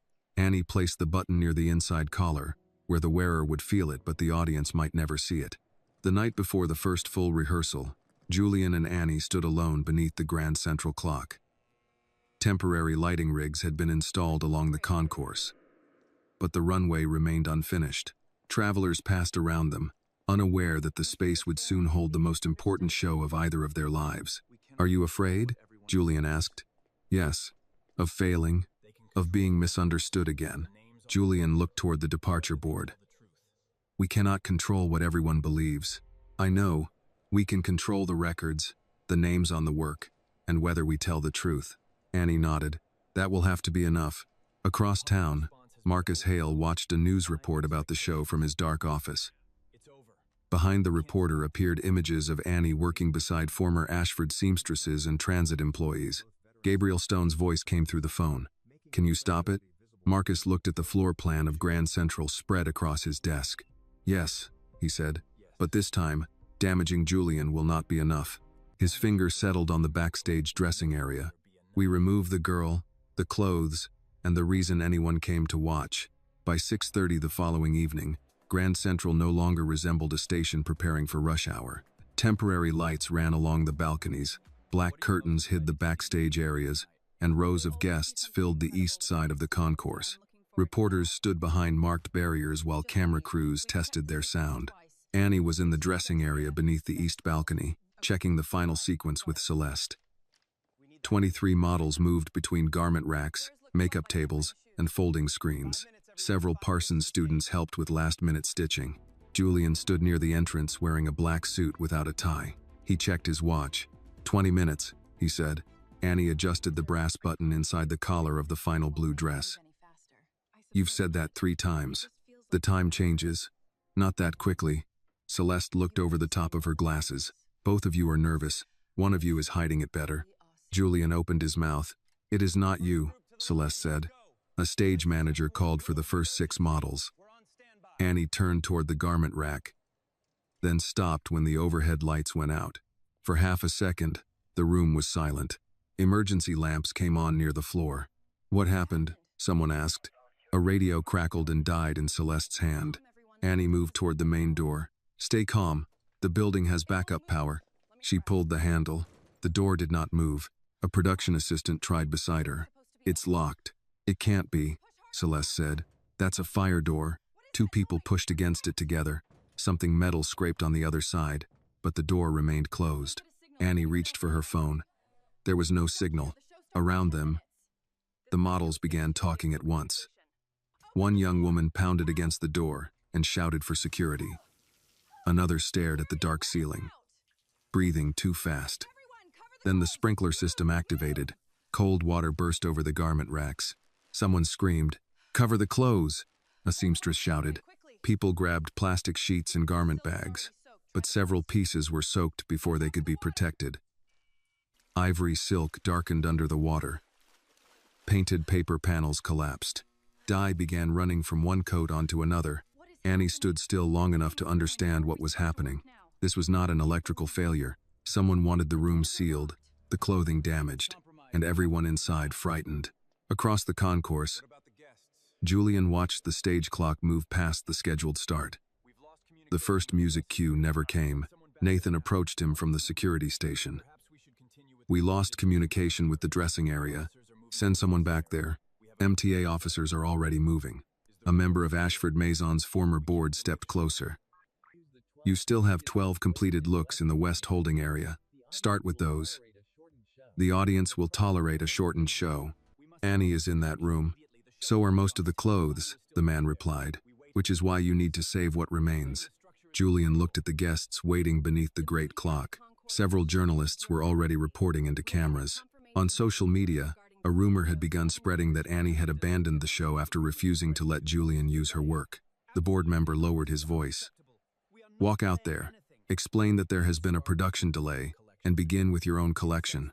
Julian's face changed. My own collection? You cannot let one young designer take the entire event down with her. Julian stepped onto the runway. The room quieted as he approached the microphone. Behind him, the opening lights came on automatically. illuminating an empty path through the concourse. The music director waited for his signal. Julian looked toward the sealed backstage area.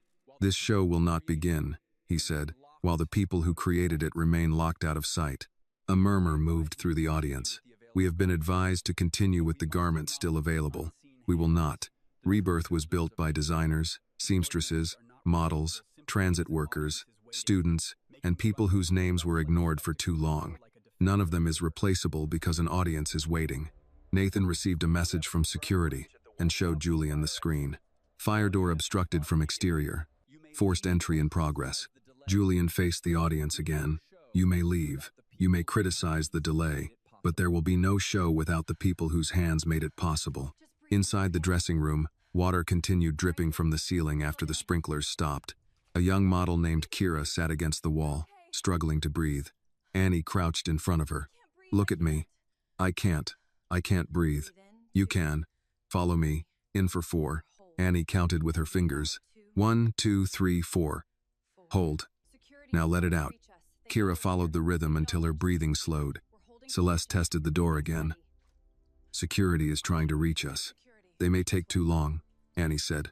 She looked around the room, then remembered the walkthrough with Mr. Alvarez. The old baggage passage. Annie crossed to the rear wall and pulled aside a clothing rack. Behind it stood a narrow service panel painted the same gray as the wall. "There's a corridor behind here." A seamstress examined the panel. "It's bolted. From this side." They found a wrench and a maintenance kit beneath the sink. 2 assistants loosened the bolts while Annie cleared the area. The panel opened onto a dark passage barely wide enough for one person at a time. Celeste looked inside. "Where does it go?"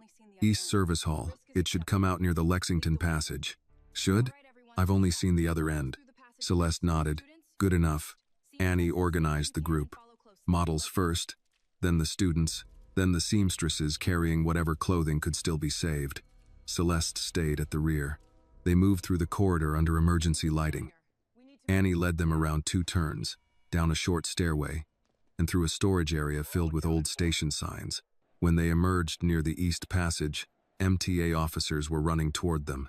Julian saw Annie across the concourse. For a moment, neither moved. Then he crossed the floor and stopped in front of her. "Are you hurt?" "No." "Ruth?" "Still at the hospital. She doesn't know yet." He looked toward the damaged garment bags behind her. Water dripped onto the stone floor. "How much did we lose?" "Most of the first section. Half of mine." The board member who had advised Julian to continue appeared nearby. "Then cancel. Issue a statement and preserve what evidence you can." Annie looked past him toward a group of transit workers in reflective jackets standing near the security barrier. She saw folded station maps on an information cart, unused cleaning cloths in sealed packages, luggage straps, spare work shirts, and the surviving fabric pieces carried from the dressing room. "No," she said. Julian turned to her. Annie removed her soaked jacket. Beneath it, she still wore the Navy maintenance uniform from her first night at Grand Central. "We have fabric." Celeste followed her gaze. "Not enough for the original designs." "Then we don't make the original designs." Annie gathered the seamstresses and students around a folding table. "We have 40 minutes. Use the dry panels from the damaged clothes. Cut away everything that bled. Bring me every clean work shirt, reflective strip, station map, and luggage strap you can find." A student stared at her. "You want to put cleaning uniforms on the runway?" "I want to put the people this collection is about on the runway." Julian watched Annie assign tasks, alter the sequence, and redraw the final silhouette on the back of a departure notice. She did not ask his permission. He did not offer it. For the next 40 minutes, the backstage passage became a workroom. Maps were folded into structured collars. Reflective strips became seams. Navy work shirts were cut, pinned, and joined with pieces of surviving silk. Ruth's brass button remained inside the final collar. When Annie stepped onto the runway wearing a reconstructed coat made from her old maintenance uniform, the audience rose before the music began. Julian stood in the shadows near the stage entrance. He had spent years teaching Annie how to make fabric obey an idea. That night, she taught him something harder. When the original vision is destroyed, an artist does not always rebuild what was lost. Sometimes she creates the truth from what remains. The first model stepped onto the runway wearing a charcoal coat whose torn panels had been joined by visible red stitches. The damage was not concealed. Each repair had been pulled to the surface and made part of the design. The audience, still standing after Annie's entrance, slowly returned to their seats. Music filled the concourse, low and restrained. Beneath the painted ceiling of Grand Central, Julian's original garments moved beside pieces reconstructed less than an hour earlier. Wet silk had been cut away and replaced with transit maps. Reflective strips crossed evening jackets. Navy work shirts became structured bodices. Luggage straps formed belts and shoulder lines. Nothing looked as Julian had planned. It was better for having survived. The first section of the show was called The Wound. Julian's designs appeared in black, ivory, and deep gray. Seams remained exposed. Fabric separated at the shoulders and came together again near the heart. One white gown carried a dark stain across its skirt, not unlike the damage caused by the sprinklers backstage. Julian stood near the stage entrance, watching garments he had created before Marcus betrayed him. For months, he had viewed them only as evidence of what had been stolen. On the runway, they belonged to him again, not because no one else had copied them, but because each piece carried the history of the hands that had made it. The second section began without a pause. The unseen belonged to Annie. An older woman walked with a cane through the center of the concourse wearing a dark green dress with a hidden opening along one side. The construction allowed her to sit, stand, and move without pulling the fabric around her ribs. A hospital worker modeled a soft gray coat with deep interior pockets for gloves, identification cards, and medicine. A man with a prosthetic leg wore trousers cut to reveal the metal rather than disguise it. Then came the reconstructed garments. A former cleaner from Grand Central walked in a coat made from Navy maintenance shirts. The names of station workers had been stitched inside the collar. A young model wore a skirt formed from folded transit maps, each route preserved beneath a clear protective layer. Reflective seams flashed only when she moved. The audience could not see the frantic work that had created those pieces, but they could see the difference between clothing designed about working people and clothing created with them. In her hospital room, Ruth watched the live stream on a tablet propped against a water pitcher. A nurse had agreed to stay for the final section, though she had warned Ruth not to become too excited. "That is my granddaughter," Ruth said as Annie appeared briefly at the edge of the runway. "I know," the nurse replied. "You have told me 4 times. I may tell you again." Back at Grand Central, the lights dimmed. Celeste Monroe stepped onto the runway. She wore Annie's final design, "There is Still Light." The dress was deep blue, with panels that opened like intersecting railway lines. The shoulder Julian had once called too formal had been removed and rebuilt with a strip from Annie's old uniform. Ruth's brass button rested inside the collar, invisible to the audience but close to Celeste's skin. As she walked, silver threads caught the light and disappeared again. The garment did not demand attention from one direction. It changed depending on where the viewer stood. Celeste stopped beneath the clock. For several seconds, the station remained silent. Then applause rose through the concourse and up toward the balconies. It was not the controlled response of a fashion audience waiting to be seen appreciating something important. Transit workers, students, seamstresses, and invited guests stood together. Some of the loudest applause came from people who had never attended a runway show before. Julian stepped onto the runway after the final model returned. Annie waited near the entrance, expecting him to take the traditional walk alone. Instead, he held out his hand. She joined him. Julian then motioned toward the backstage area. The seamstresses came first, followed by the students, models, station employees, dressers, technicians, and volunteers. Each name appeared on the large display above the departure board. No one was listed as an assistant to an unnamed genius. Every contribution had an owner. When the applause faded, Nathan walked to the microphone with Celeste and a gray-haired woman Annie recognized from old photographs as Elliot Gray's mother. "My son did not create Rebirth," Mrs. Gray said. Her voice trembled, but she continued. "Elliot admired Mr. Ashford's work. He also wanted a career of his own. The people responsible for this lie used my son's death because they believed a dead man could not correct them." Behind her, the screen displayed a timeline prepared by digital investigators. Original sketches from Julian's archive appeared with verified dates from 6 years earlier. Next came the server records showing Marcus Hale accessing those files after midnight. Bank transfers connected his private consulting company to an intermediary working for Stone International. The forged emails appeared beside Elliot's original messages. Altered dates and moved sentences were highlighted in red. Then the unedited studio video played. The audience saw Annie asking Julian to criticize her work honestly. They saw the full conversation that had been cut into an accusation. The false contract appeared next, followed by the Parsons form from which Annie's signature had been copied. Nathan did not dramatize the evidence. He allowed the sequence to speak. Near the west exit, Marcus turned away from the screen. 2 MTA police officers stepped into his path. He changed direction, but another officer approached from behind. Beside them stood one of the men hired to secure the dressing room door. His hands were cuffed, and he would not look at Marcus. "You paid him through the same company used to move the stone money," Nathan said from the stage. "Investigators obtained the payment record this afternoon." The crowd turned. Marcus looked across the concourse at Julian. "You think this makes you innocent?" he called.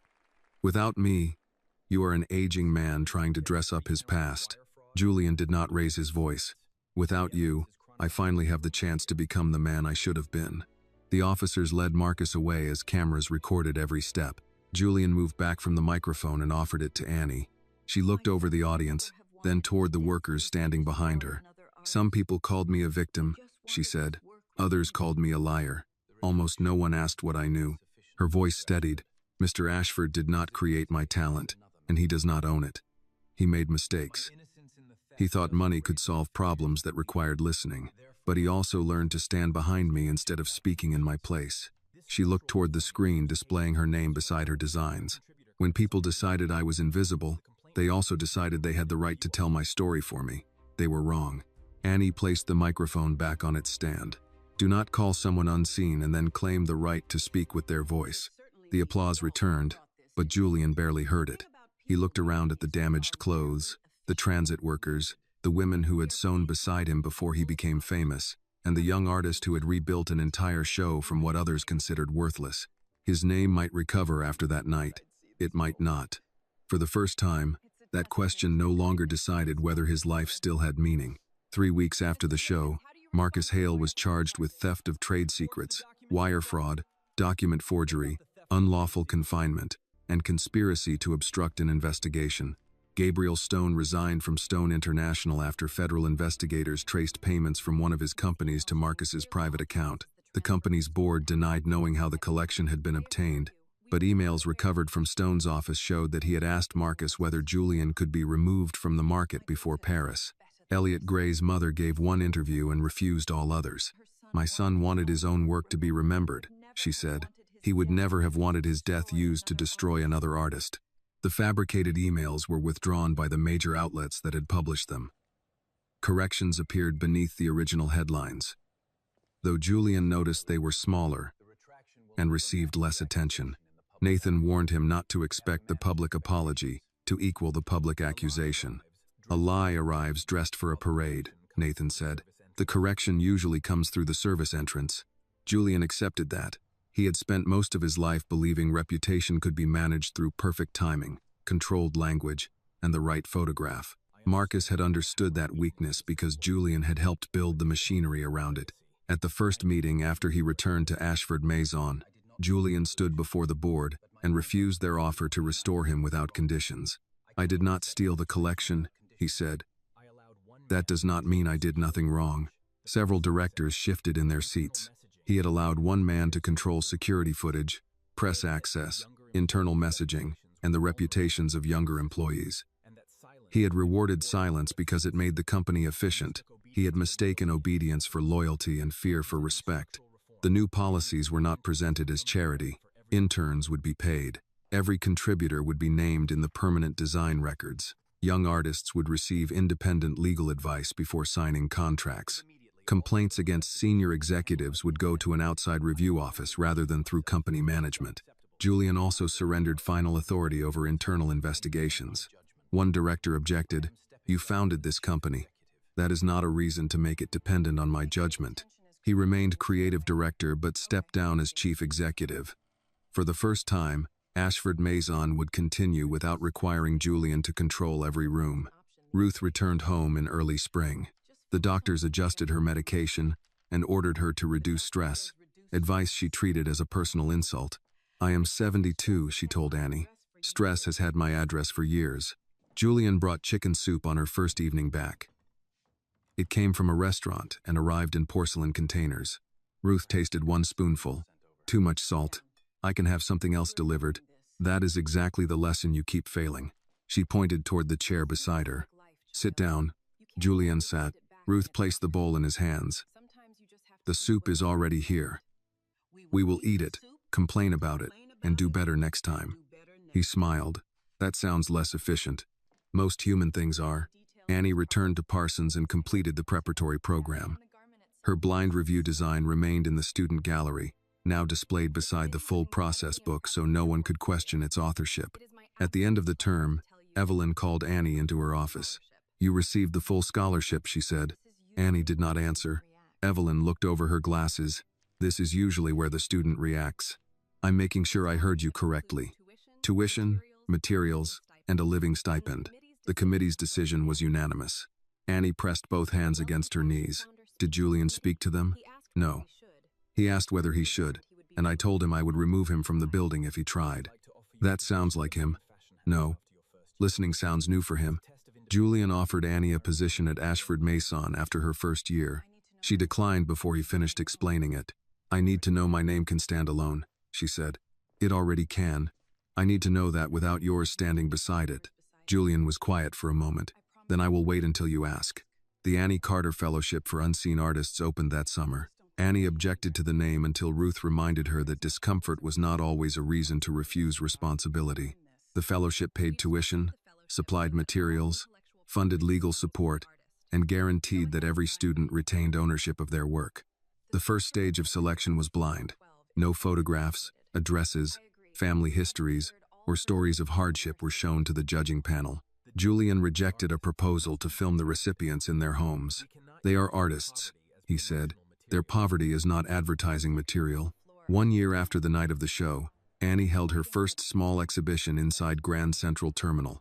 Ruth sat near the entrance in a burgundy coat of Annie's design, with hidden fasteners and enough room through the ribs for her to breathe comfortably. Celeste stood beside her, correcting anyone who referred to the show as Julian's project. Evelyn spoke with students near the west wall. Transit employees came before or after their shifts, some still wearing their uniforms. At the center of the exhibition hung The Man Who Lit the Darkness. Beside it was a new painting. It showed a young woman in a maintenance uniform, offering a silver thermos to a man seated beneath the station clock. Neither face was fully visible. The light came from the narrow space between their hands. Julian stood before it for several minutes. Annie approached carrying the same thermos. The dent near the bottom had been polished but not removed. What are you worried about? She asked. Julian looked around the terminal. Ruth was laughing at something Celeste had said. Young artists from the fellowship were studying Annie's sketches. A station worker had stopped beside one of the paintings and was explaining to his daughter that her mother worked the same night shift. Nothing tonight, Julian said. You're still here. Annie shook her head and pointed toward the people gathered around them. Not just me. We're all here now. Julian looked at the clock above the concourse. A year earlier, he had sat beneath it believing his life had ended because the world no longer admired him. Now his name appeared nowhere on Annie's exhibition wall. He had never been prouder of anything. His eyes filled, and this time he did not lower his face or turn away. An artist, he finally understood, did not live forever because his name was sewn inside a dress.